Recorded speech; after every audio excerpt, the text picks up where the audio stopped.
Um piso único para policiais, bombeiros, militares, né?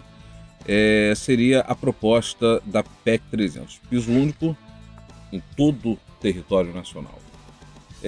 A questão da PEC 300 ainda parece até uma novela, né? Uma novela daquelas bem antigas, que demoravam anos, né? Muitas vezes, para acabar. Porque hoje as novelas são mais rápidas. Né? Se fosse igual pelo menos as novelas atuais, seria um alívio. Mas a gente está aqui na mesa com dois militares. Um policial militar, que é o Tenente da Silva, e um capitão bombeiro, que é o capitão Lauro Boto. E nós queríamos que eles trouxessem essa bola para a gente, né? Para que a gente pudesse debater com os advogados, doutora Jacira Granja e o doutor Rui Barbosa Filho, aqui no nosso bate-papo pela internet. Obrigado, Márcio, pela oportunidade. Falar um pouquinho mais de como ela surgiu, né? A PEC 300 ela foi apresentada em novembro de 2008 na Câmara dos Deputados. À época, ela previa que os salários de todos os policiais militares e civis e bombeiros militares do país inteiro teriam a sua equiparação com os salários de Brasília. Foi dada a inconstitucionalidade desse projeto e a PEC 300... Quanto ganha um policial em Brasília? Quer dizer, hoje em Brasília, naquela época ganhava R$ 4.500. R$ 4.500. Okay. No Rio de Janeiro, naquela época, um policial, um bombeiro militar ganhava na casa dos R$ 900. Para se ter uma ideia. Comparativo, porque quem é policial bombeiro sabe disso perfeitamente. Mas não, e é legal você falar isso, porque seja em Brasília, seja no Rio Grande do Norte, no Amapá ou no Rio Grande do Sul, as atribuições são definidas na Constituição Federal. Então, a mesma atividade desempenhada em Brasília é a mesma que é desempenhada aqui no Rio de Janeiro, lá no Amazonas, seja lá onde for.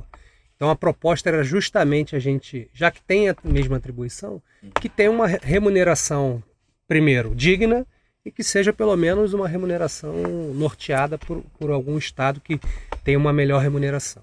Em 2008, ela caminhou, foi apresentada. Em 2009, houve uma mobilização nacional muito grande, como talvez nunca tenha tido na história das corporações uma mobilização dessa em nível nacional. E a gente conseguiu com que essa proposta fosse votada em primeiro turno. Ela precisava ser aprovada em 2 turnos. Ela só foi votada em primeiro turno e aprovada por unanimidade na Câmara dos Deputados, em junho de 2010.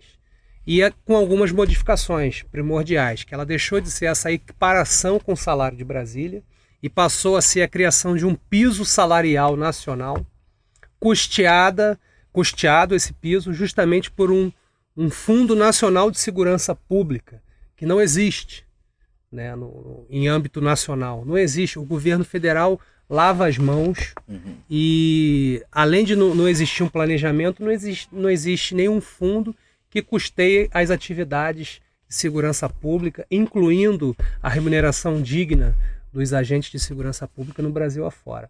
Ela foi votada, aprovada por unanimidade em 2010 e a gente já está em 2014 e não teve o andamento.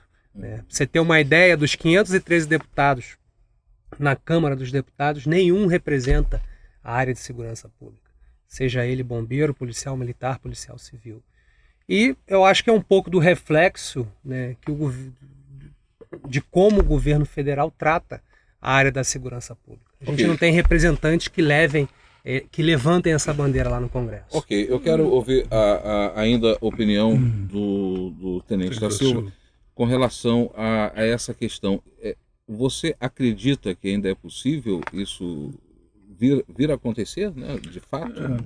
Acredito que seja possível, né, mas a princípio, né, tem que haver, né, um acordo, uma decisão entre os nossos governantes, os nossos líderes, para buscar isso.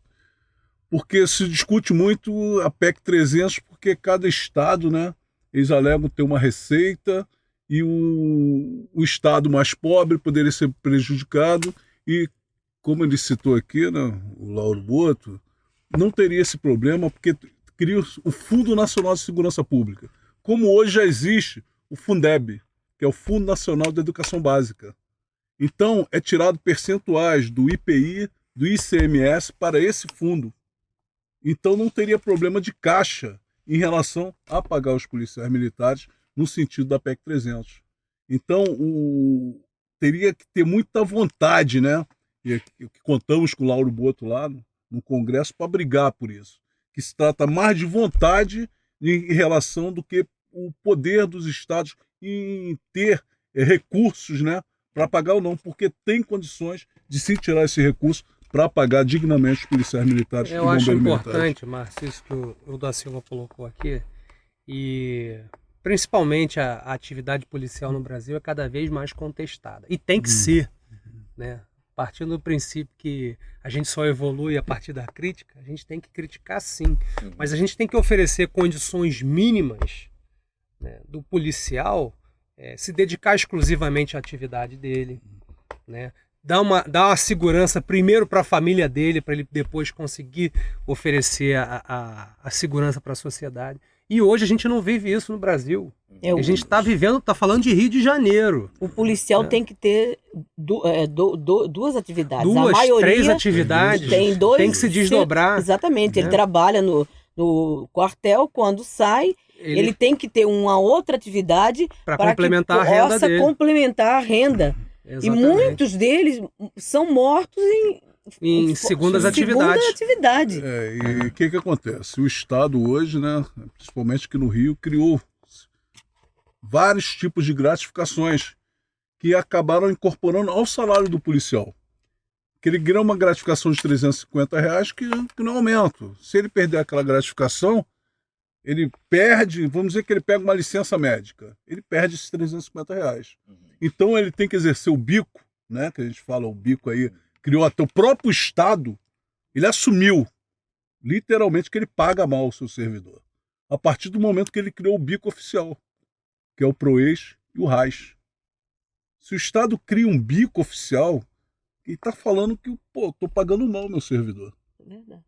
Porque vem outros recursos para pagar o que chamam lá, PROES, a prefeitura paga, ou queriam botar até dentro do metrô, aí foi questionado que a atividade não exercia, não seria uma atividade de segurança pública, seria mais na área da segurança privada, mas se vive em razão disso. O policial tem que ter um salário digno. Se ele vai buscar um PROES, um RAS, para melhorar a condição dele, né, para viajar nas férias, tirar um lazer, totalmente admissível. Não pode se criar um bico hoje oficial de maneira que seja complemento da renda dele. Para satisfazer a mínima subsistência dele. Existem parlamentares aqui no Rio de Janeiro que propuseram isso como... Não, como bandeira. Utilizam isso como bandeira, infelizmente, porque você tem que ter um salário digno. Eu não sou contra o teu bico... Não, eu estou falando... Existem parlamentares hoje no Rio de Janeiro que levantam a bandeira de oficializar o bico. Eles entendem isso que é uma bandeira, que é um erro. É um absurdo. Como é que se você tem uma atividade, você foi treinado, capacitado para trabalhar naquela atividade policial? Representar o Estado. Representar o Estado fardado. Hoje mesmo, várias atividades dentro do Estado, né? O policial, ele não exerce a função dele fardado. E ele é policial militar. A gente tem aí Operação Lapa Legal. São policiais militares, a paisano, quando o serviço nosso é policiamento ostensivo preventivo, como está previsto na Constituição, bota o policial militar paisano lá para legal e dá uma gratificação em torno de R$2.700 pro policial. Doutor, que às vezes supera até o salário militar, dele. Supera o salário. Então, Doutor Rui Barbosa Filho, a gente vê, né, as coisas acontecerem, a gente observa os militares debatendo e eles, como militares, têm uma ótica.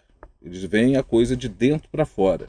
Nós, como sociedade civil, observamos a coisa de fora para dentro. E a pergunta que eu acho que qualquer cidadão se faz nesse momento é a seguinte: mas esse é um assunto que é dos militares. Eles é que têm que resolver. Eu acho que é uma visão distorcida, porque o resultado disso acaba chegando a nós que somos civis, que estamos andando pelas ruas, que estamos necessitando de um serviço de emergência do Corpo de Bombeiros, que quando a gente liga, eles vêm, socorrem, que estamos precisando de um atendimento do policial militar, que quando passamos por uma necessidade de roubo, de assalto, ou qualquer coisa parecida, eles vêm, entendeu? E tentam, né, correr atrás.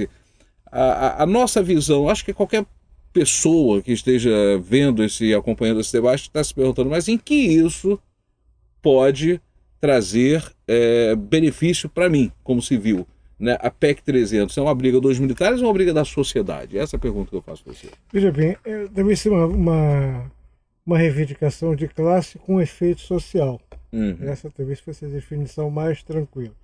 Mas o que nós temos aqui a ponderar é que, para que nós estamos falando de custeio, nós falamos de custo, de aumento de custo. Nós sabemos que pela normatividade tributária, toda despesa que nós temos que ter um custeio.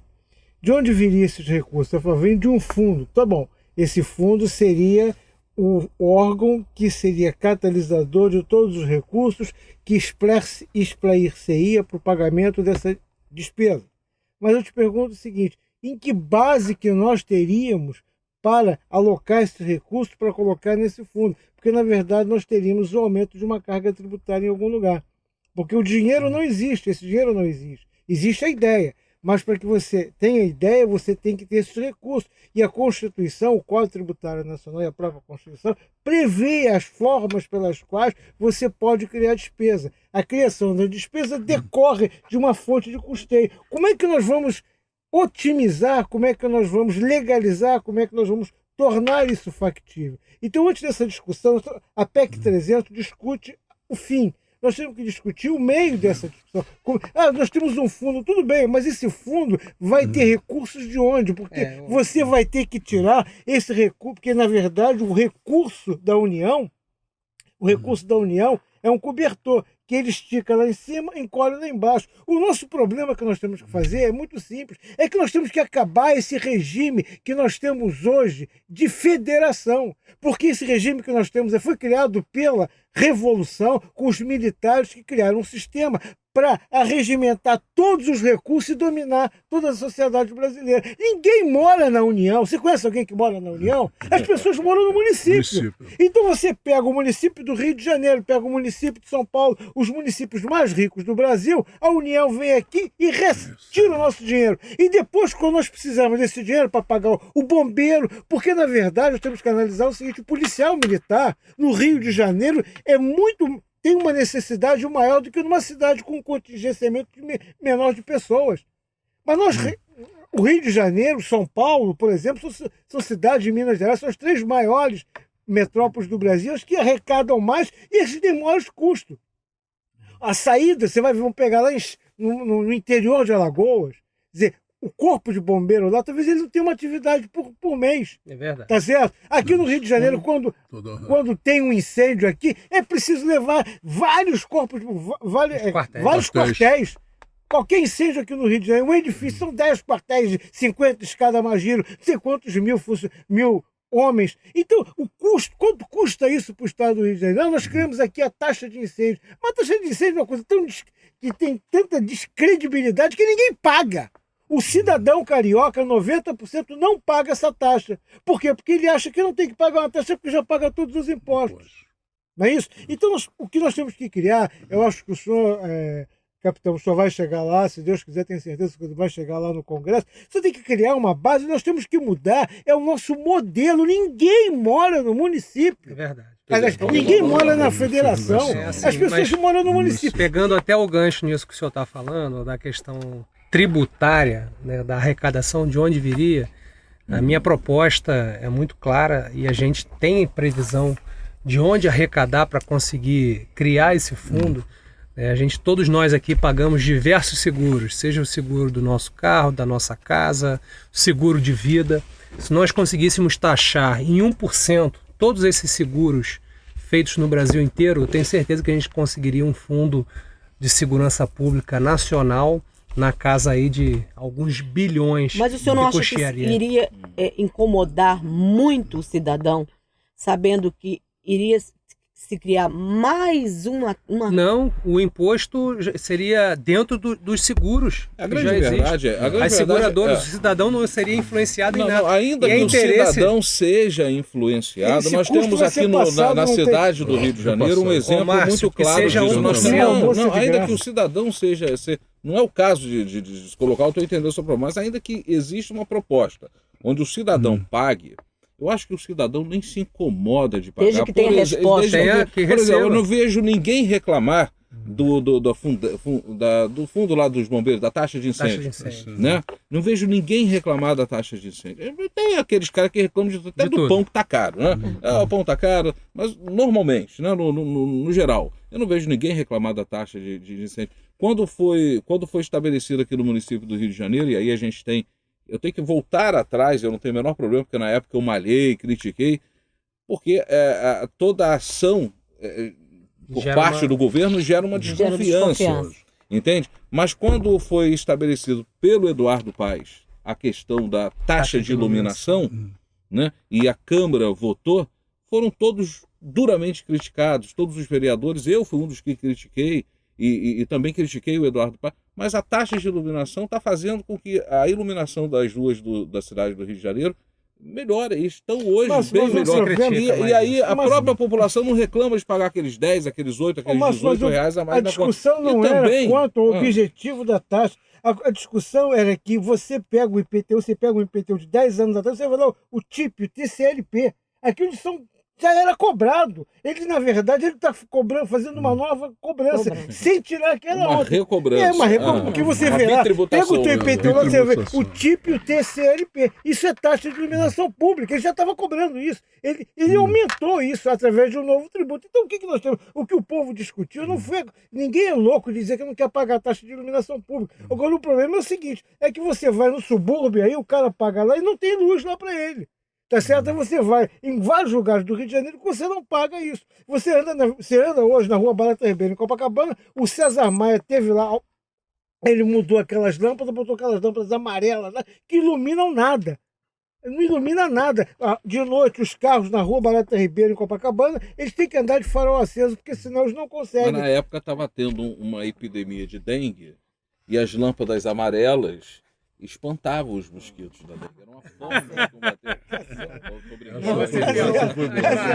Olha, o pessoal leva a sério isso aí. Não, Acredito. Eu acho que assim, é um assunto sério. E eu falo como cidadão e como militar do Corpo de Bombeiros. Já passou do tempo, e muito tempo, da gente rever essa questão. E aí é muito além da questão salarial, muito bem como o professor Rui Barbosa colocou aqui. É uma questão até de estruturação do modelo nacional de segurança pública, de defesa civil, que a sociedade brasileira quer. Tem que sair do discurso, sair do debate eleitoral e ser colocado em prática, né? Eu acho que não é possível, o que eu acho que é comum a todos, não existe segurança pública sem tratamento digno aos seus agentes de segurança pública, bombeiros e policiais. Que isso não recebem, né? O problema maior é que não se discute. Não se discute. Ela está lá. Ela foi votada. Ela parou em 4 anos. Ela está há 4 anos e 2 meses. 2010, né? 2010. Junho de 2010. Foi votada unanimemente, quer dizer, todos os partidos concordaram com a PEC 300. Todos os deputados concordaram que a decisão foi unânime. E não foi para o Senado, não avançou. E foi proposta. Não se discute no Senado. Participou, esse tema participou dos debates em 2010, né? Se passaram aí 4 anos e nada foi colocado em prática. Sequer foi votada de novo em segundo turno. Ok, bom. O problema é que nem se discute. A gente levantou a bola aqui, né? E passa a bola para você agora que está assistindo, para você que quer deixar o seu comentário, fazer as suas observações e contribuir com o tema que nós colocamos aqui nesse debate, nesse bate-papo.